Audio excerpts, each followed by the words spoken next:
दोस्तों, क्या आपने छावा फिल्म देख ली? अगर नहीं तो मैं बता दूं कि ये फिल्म छत्रपति संभाजी महाराज की वीरता और बलिदान पर बेस्ड है।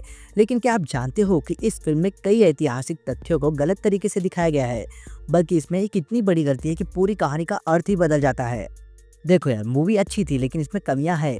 तो अब जो ओरिजिनल हिस्ट्री है उसके बारे में मैं आपको बता देता हूँ। देखो यार, फिल्म में कई घटनाएं इतिहास से पूरी तरीके से अलग दिखाई गई है। तो चलिए छावा फिल्म की इन गलतियों पर नजर डाल लेते हैं। इसमें जो पहली गलती है वो बुरहानपुर के लूट वाले सीन में हुई है। फिल्म की शुरुआत में जब छत्रपति संभाजी महाराज अपनी सेना के साथ बुरहानपुर लूटते हैं तो इसे केवल एक दिन का ही लूट दिखाया गया है फिल्म में, लेकिन असल इतिहास इससे कहीं ज्यादा रोमांचक था। इतिहास कहता है कि जब संभाजी महाराज ने बुरहानपुर पर आक्रमण किया था तो ये लूट लगातार 3 दिन और 4 रातों तक चली थी। ये इतनी जबरदस्त थी कि पूरे मुगल साम्राज्य में हलचल मच गई थी। इसी लूट के बाद औरंगजेब को पता चला कि संभाजी महाराज कौन है और वो क्या कर सकते हैं, और मराठों को लेकर उनके मन में एक दहशत पैदा हो गई। वहीं पर इसमें जो दूसरी मिस्टेक हुई है वो है राज्याभिषेक वाले सीन को लेकर। फिल्म में दिखाया गया है कि बुरहानपुर लूटने के बाद जब संभाजी महाराज रायगढ़ लौटते हैं तब उनका राज्याभिषेक किया जाता है, लेकिन असल इतिहास में ऐसा कुछ नहीं हुआ था। संभाजी महाराज पहले ही मराठा साम्राज्य के द्वितीय छत्रपति बन चुके थे। बुरहानपुर की लूट उनके राज्याभिषेक के बाद हुई थी, ना कि पहले।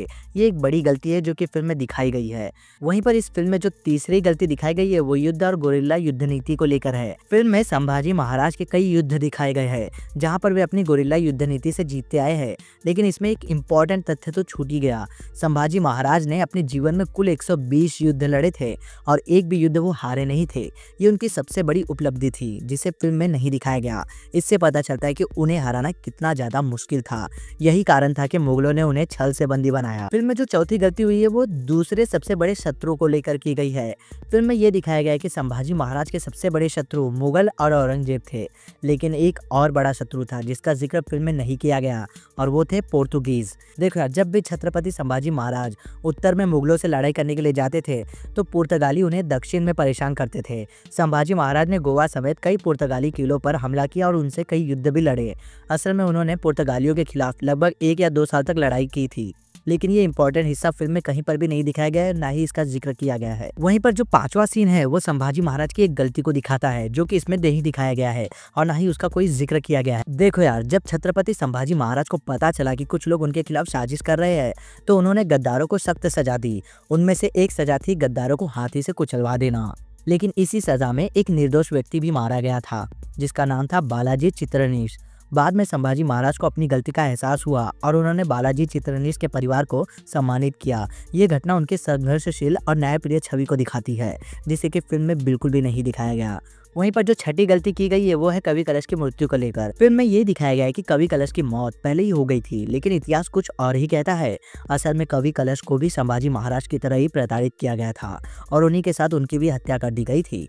इतिहास कहता है कि जब औरंगजेब ने संभाजी महाराज को यातनाएं दी ना, तो ये खुले मैदान में नहीं बल्कि एक अंधेरी कोठरी यानी कि काल कोठरी में किया गया था। औरंगजेब नहीं चाहता था कि किसी को भी पता चले कि संभाजी महाराज को कहाँ पर कैद करके रखा गया है, क्योंकि अगर मराठाओं को इसकी रत्ती भर भी भनक लग जाती ना तो वे उन्हें छुड़ाने की जी जान से कोशिशें करते। वहीं पर फिल्म की सबसे बड़ी गलती जो है वो है धर्म परिवर्तन वाली घटना। फिल्म के एंडिंग में दिखाया गया है कि जब औरंगजेब संभाजी महाराज को यातनाएं दे रहा था तब औरंगजेब ने संभाजी महाराज से कहा था कि इस्लाम कबूल कर लो, मैं तुम्हें छोड़ दूंगा, लेकिन इतिहास में ऐसा कुछ भी नहीं हुआ था। असल में औरंगजेब ने संभाजी महाराज को कहा था कि अगर तुम इस्लाम स्वीकार कर लो तो मैं तुम्हें रिहा कर दूंगा और तुम्हें तुम्हारा राज्य भी वापस दे दूंगा, लेकिन तुम्हें मुगलों के अधीन ही रहना होगा। संभाजी महाराज ने उसके इस प्रस्ताव को सख्ती से ठुकरा दिया और उन्होंने इसे लेकर कहा कि धन से बढ़कर धर्म होता है, झुकने से बढ़कर घाव होता है। संभाजी 1000 बार मर जाएगा पर धर्म कभी भी नहीं छोड़ेगा, लेकिन फिल्म में इसे पूरी तरीके से उल्टा दिखाया गया है, जो इतिहास के साथ बहुत बड़ा अन्याय है। और इस फिल्म में जो 8वीं सबसे बड़ी गलती हुई है वो है छत्रपति संभाजी महाराज के मृत्यु वाले सीन को लेकर। देखो यार, मूवी में दिखाया गया कि हाँ, छत्रपति संभाजी महाराज को प्रताड़ित किया गया, उन्हें यातनाएं दी गई, लेकिन कितने दिनों तक दी गई ये नहीं बताया गया, और उनकी मृत्यु को ऐसे ही दिखा दिया कि हाँ भाई उनके हाथ बंधे और वे कैद में ही उनकी मृत्यु हो गई, लेकिन असल में ऐसा नहीं था। उन्हें 40 दिन तक अलग अलग तरह के यातनाएं दी गई, जैसे उनके नाखून निकाले गए, उनकी उंगलियां काटी गई, उनको 40 दिनों तक बहुत ज़्यादा तड़पाया गया और 40 दिनों बाद उनकी सर काट के उनकी हत्या कर दी गई, जिसके बाद उनके शरीर के छोटे छोटे टुकड़े कर नदी में बहा दिया था। और छत्रपति संभाजी महाराज के शरीर के टुकड़ों को नदी में फेंकने के बाद औरंगजेब ने कहा था कि जो भी इन टुकड़ों को बटोरने की कोशिश करेगा उसका भी यही हाल होगा। लेकिन रात होते ही कुछ दलित समुदाय के लोगों ने उनके शरीर के टुकड़ों को इकट्ठा किया, सिला और फिर जाके उनका अंतिम संस्कार किया। हाँ, मैं ये बात मान सकता हूँ कि मूवी में ये सब दिखाना पॉसिबल नहीं होता, तो ठीक है, इस गलती को हम नज़रअंदाज कर सकते हैं, क्योंकि भाई मूवी देखते वक्त ही लोग काफ़ी ज़्यादा भावुक हो गए थे और वो इन सभी चीज़ों में काफ़ी ज़्यादा खो गए थे, उनका गुस्सा पर्दे पर भी उतर रहा था। तो दोस्तों, अब अगर आपको मेरी ये जानकारियाँ पसंद आई है तो वीडियो को लाइक कर देना और चैनल को सब्सक्राइब भी कर देना, ताकि मैं आपके लिए ऐसे और भी ऐतिहासिक तथ्यों से बड़ी जानकारियाँ ले आता रहूँ।